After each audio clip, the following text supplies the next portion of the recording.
تعلیم مسجدوں میں ہوتی رہی. ایک لمبے زمانے تک دین کی تعلیم عام طور سے مسجدوں میں ہوتی رہی. قرآن پڑھنا پڑھانا مسجدوں میں سکھایا جاتا تھا. حدیث کی مجلسیں مسجدوں میں لگا کرتی تھی. مسجدیں ہی ہمارے علم کا مرکز ہوا کرتی تھی. آگے چل کے جب بد مذہب فرقے وجود میں آئے, تھوڑا سا علمی اور تاریخی بات کرنے جا رہا ہوں میں, ہمارے علماء کرام موجود ہیں اس لیے بلا جھجک اس طرح کی باتیں کی جا سکتی ہیں. عوام کی خاطر اگر عوام ہوتے تو صرف عوامی بات کی جاتی. جب آگے چل کے بد مذہب فرقے وجود میں آئے اور ان سے بحث و مباحثہ اور مناظرے کا بازار گرم ہوا, تو پھر ہمارے علماء نے دیکھا کہ اب مسجدوں میں اگر درسگاہیں اسی طرح لگتی رہی تو بد مذہبوں سے گفتگو اور مناظروں کے دوران مسجدوں کی حرمتیں بھی پامال ہو سکتی ہیں.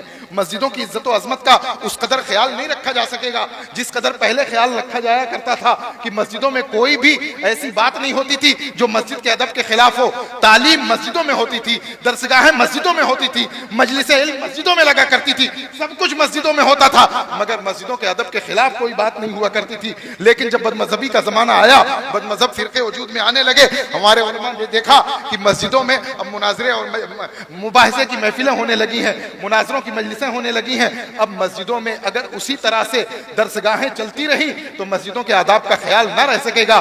اس لیے عوام نے مل کر کے, علماء نے مل کر کے, حکمرانوں نے مل کر کے 3-4 صدیوں کے بعد, 3 صدیوں کے بعد مدرسے قائم کرنا شروع کیے ہیں, ادارے قائم کرنا شروع کیے ہیں. اور اس کے بعد جو مدرسے وجود میں آئے ہیں تو آج کی تاریخ تک پوری دنیا اسلام میں ہر صدی میں ہر علاقے میں دین کی خدمت اور دین کی تعلیم کے لیے مدرسے موجود رہے ہیں. اور مدرسوں نے دین کی وہ خدمت انجام دی ہے جو کہیں بھی کبھی بھی جس کی نظیر کسی تاریخ میں کسی مذہب کے ماننے والوں کے درمیان نہیں پائی جا سکتی ہے. اسلام کی جو خدمت مدرسوں نے کی ہے وہ خدمت کسی بھی دین میں, کسی بھی دھرم میں اس کے ماننے والوں نے اس طریقے پر منظم خدمت کبھی بھی اپنے دین کی نہیں کی ہے. علم کی جو خدمت اہل مدارس نے کی ہے وہ خدمت کبھی بھی دوسرے مذہب کے ماننے والوں نے کبھی نہیں کی ہے. بلکہ اور آگے بڑھ کے میں بتا دوں آپ کو, پوری تاریخ انسانی گواہ ہے. آج تک 1000 سال سے زیادہ کا عرصہ بیت گیا, 1200 سال کا عرصہ بیت گیا مدرسوں کو وجود میں آئے ہوئے. 1200 سال کے عرصے میں مدرسوں نے جتنے اعلیٰ ترین انسانی دماغ رکھنے والے افراد پیدا کیے ہیں, ایسے افراد کسی مذہب میں نہیں پائے جاتے ہیں.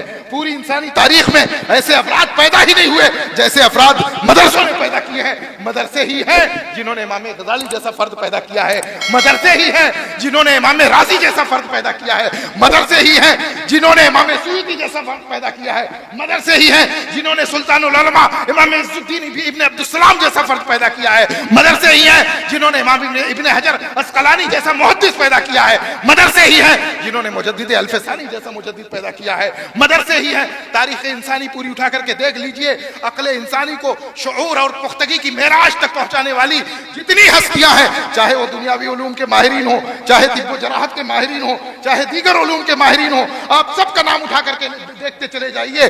جاننے والے جانتے ہیں کہ ان تمام افراد میں اگر 100 لوگ پوری انسانی تاریخ سے اٹھا کر کے مثال کے طور پہ پیش کیے جا سکتے ہیں تو اس میں بلا مبالغہ میں دعوے کے ساتھ کہہ سکتا ہوں کہ 75 سے 80 افراد ایسے ملیں گے جو مدرسے کے تعلیم یافتہ ہوں گے, جنہوں نے مدرسے نے بنایا ہوگا. یہ معمولی بات نہیں ہے. امام غزالی سے لے کر کے آج تک, امام غزالی جامعہ نظامیہ بغداد کے پروردہ بھی تھے اور مدرس بھی تھے.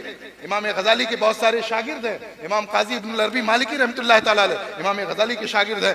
اکابر ائمہ کرام سب مدرسوں کے پروردہ ہیں. اور یہ ایسے ویسی شخصیتیں نہیں ہیں. دنیاوی علم کے اعتبار سے دیکھ لو آپ, ابو علی ابن سینا کا نام کس نے نہیں سنا ہوگا. ابن سینا کی کتابیں تو یورپ کی یونیورسٹیوں میں ترجمہ کر کے پڑھائی جاتی رہی ہیں, ایک لمبے زمانے تک پڑھائی جاتی رہی ہیں, ایک لمبے زمانے تک, کئی صدیوں تک پڑھائی جاتی رہی ہیں. یہ سب مدرسوں کی تعلیم یافتہ لوگ تھے.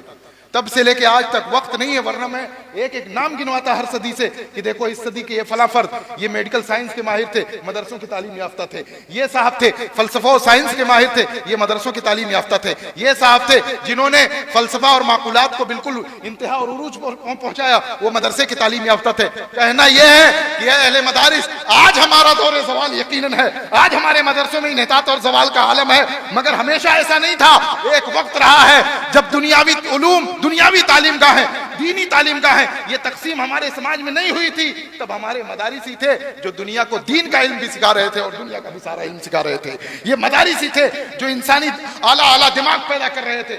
جتنے بھی افراد ہیں تاریخ انسانی میں بڑے بڑے، ان میں سے اکثر ایسے ہیں جو مدارس کی پیداوار ہیں. اس لیے اپنے ماضی کو جانیے اور اپنے ماضی پہ فخر کیجئے کہ الحمدللہ ہم اس سلسلے کے ایک فرد ہیں جنہوں نے انسانی تاریخ کو، انسانی سماج کو اعلیٰ سے اعلیٰ دماغ دیے ہیں. اعلیٰ سے اعلیٰ علمی کتابیں اہل مدارس نے انسانی سماج کو عطا فرمائی ہیں. اعلیٰ سے اعلیٰ اپنے اپنے فن کے ماہرین مدرسوں نے پیدا کیے ہیں.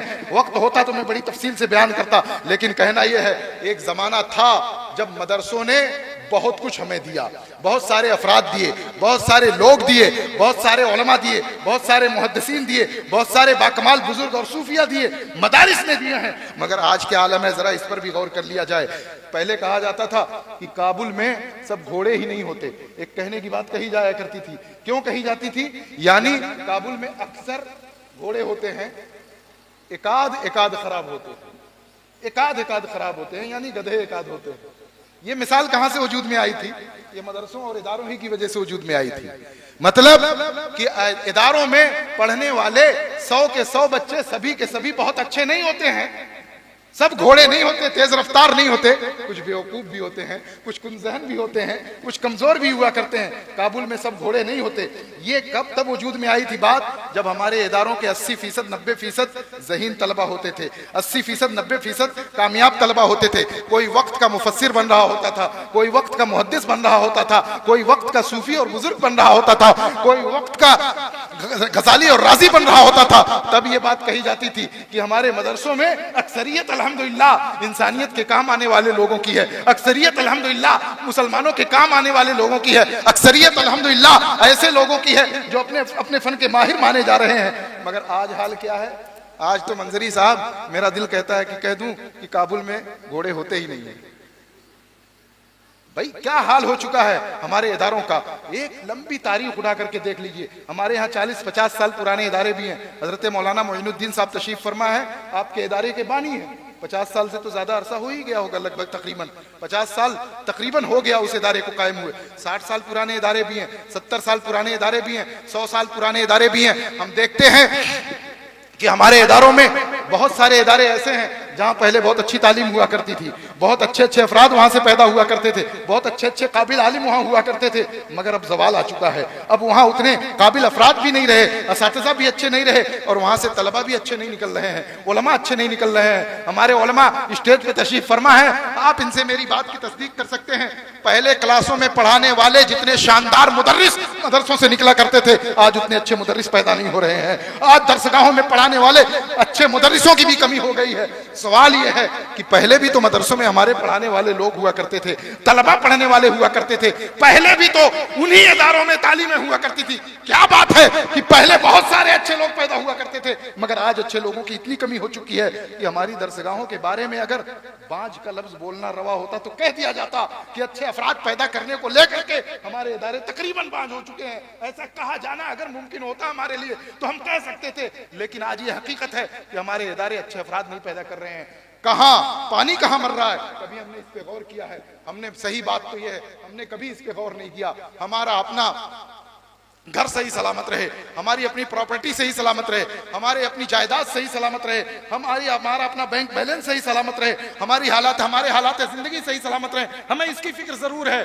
مگر ہمارا ادارہ صحیح سلامت رہے، ہمیں اس کی فکر نہیں ہے. ہمارا ادارہ اچھی تعلیم دیتا رہے، ہمیں اس کی فکر نہیں ہے. ہمارے ادارے سے اچھے علماء فارغ ہوتے رہے، ہمیں اس کی فکر نہیں ہے. ہمارے ادارے سے اچھے حفاظ اور اچھے قرہ فارغ ہو، ہمیں اس کی فکر نہیں ہے. کون فکر کرے گا؟ آپ نہیں کریں گے تو کون کرے گا؟ ہم نہیں کریں گے تو کون کرے گا؟ مسلمانوں، کیا آپ کو نہیں معلوم ہے کہ مدرسہ اور مسجد اللہ و رسول کی امانت ہے جو ہمارے ہاتھوں میں عطا کی گئی ہیں؟ معمولی چیز نہیں ہے. یہ سارے ہمارے چھوٹے چھوٹے مکاتب اور مدرسے اور بڑے بڑے ادارے، یہ سب اللہ و رسول کی امانت ہے جو اللہ تبارک و تعالیٰ نے ان کے ذمہ داروں کو عطا فرمائی ہے.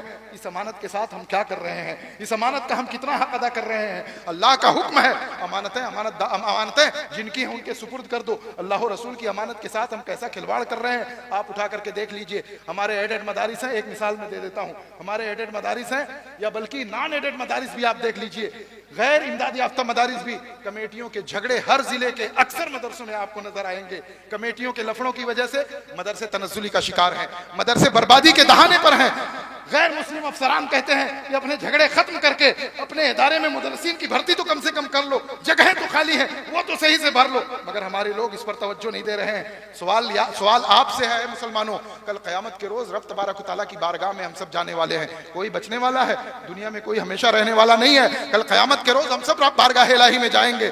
وہ مدارس کی کمیٹیوں میں لڑنے والے، دو فریق بن جانے والے لوگ، یہ بھی رب کی بارگاہ میں جائیں گے جن کے ہاتھوں میں رب تبارک و تعالیٰ کی ایک امانت تھی۔ کل قیامت کے روز کیا ان سے سوال نہیں ہوگا کہ تم نے دین کی تعلیم کا وقف ادارہ جو تمہیں خدمت کے لیے ملا تھا، تم نے ذاتی جاگیر اور پراپرٹی بنانے کے لیے کیوں جھگڑا کیا تھا؟ اس کے زوال کی تم نے کیوں فکر نہیں کی کہ یہ زوال پذیر ہے، برباد ہو رہا ہے ادارہ، اس کو قائم رکھا جائے، اس کو ترقی دی جائے، اس کو اپنی اصل حیثیت پہ دوبارہ لوٹایا جائے؟ تم نے کیوں فکر نہیں کی؟ اور یاد رکھیے گا، آپ ہماری پراپرٹی برباد کر دیں گے، آپ ہماری چیز برباد کر دیں گے، کل قیامت کے روز آپ کے خصم اور فریق ہم بنیں گے، آپ ہمارا کچھ برباد کر دیں گے، ہماری حق تلفی کر دیں گے، کل قیامت کے روز آپ کا خصم ہم بنیں گے، آپ کے فریق ہم بنیں گے۔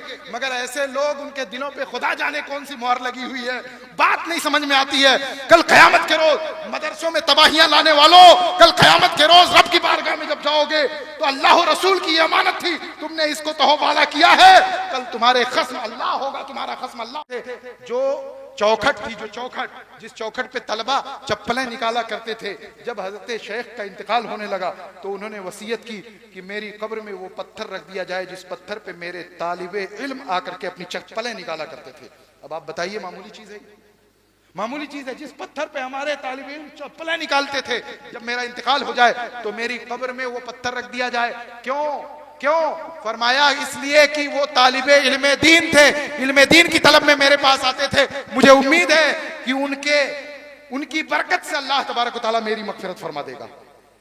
یہ طلبہ ہوتے تھے مدارس کے، اور یہ اکابر ہوتے تھے مدارس کے، جنہوں نے علم دین کی طلب میں آنے والے طلبہ کے بارے میں یہ تصور اپنے دلوں میں رکھا تھا، یہ خیال اپنے دلوں میں رکھا تھا۔ جب ہمارے اکابر ایسے تھے، طلبہ ایسے تھے، تب مدرسوں کا حال یہ تھا کہ مدرسے نہ جانے کیسے کیسے افراد پیدا کر رہے تھے۔ مگر آج حال یہ ہے کہ ہر طرف نیچے سے لے کر کے اوپر تک تباہی ہی تباہی ہے، نااہل ہی نااہل ہیں۔ اس لیے کہاں تک رویا جائے؟ لوگ کہتے ہیں کہ حضرت تحفظ پہ بات کی جائے، مدارس کے تحفظ پہ بات کی جائے، مکاتب کے تحفظ پہ بات کی جائے، مساجد کے تحفظ پہ بات کی جائے۔ یقیناً ضروری ہے آپ مدارس کے کاغذات درست رکھیں، مساجد کے کاغذات درست رکھیں، نقشہ درست رکھیں، زمینوں کی حیثیت دیکھ لیں، جانچ کر لیں، صحیح زمینوں پہ اپنے مساجد اور مکاتب کی تعمیر کریں، اور زمینوں اور کاغذات کے معاملات بالکل درست کروا لیں، بالکل درست کروا لیں۔ غیروں سے اس کی حفاظت ضروری ہے، بالکل ضروری ہے، کیجئے، مگر اپنوں سے بھی مدرسوں اور مکتبوں اور مسجدوں کی حفاظت کرنا ضروری ہے۔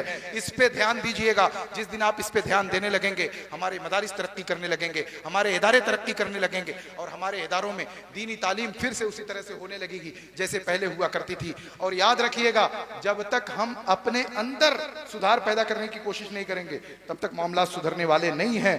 غیروں کے سہارے، دوسروں کے سہارے، دوسروں کے وسیلے سے ہمارے معاملات نہیں سدھریں گے۔ ان اللہ لا یغیر بقوم حتی یغیروا ما بانفسہم، اللہ تبارک و تعالیٰ کسی قوم کو اس وقت تک بدلتا ہی نہیں جب تک وہ اپنے اندر خود تبدیلی نہ پیدا کریں۔ ہمارے اداروں میں تبدیلیاں جب تک پیدا ہم خود نہیں کریں گے، تب تک ہمارے اداروں میں ترقیاں پھر سے نہیں آئیں گی۔ اس لیے مسلمانوں، نوجوانوں، اے علماء، اے طلبہ، اور اے ہمارے ذمہ داروں، آپ سے گزارش ہے کہ اپنے مدارس اور مکاتب کی حفاظت کریں،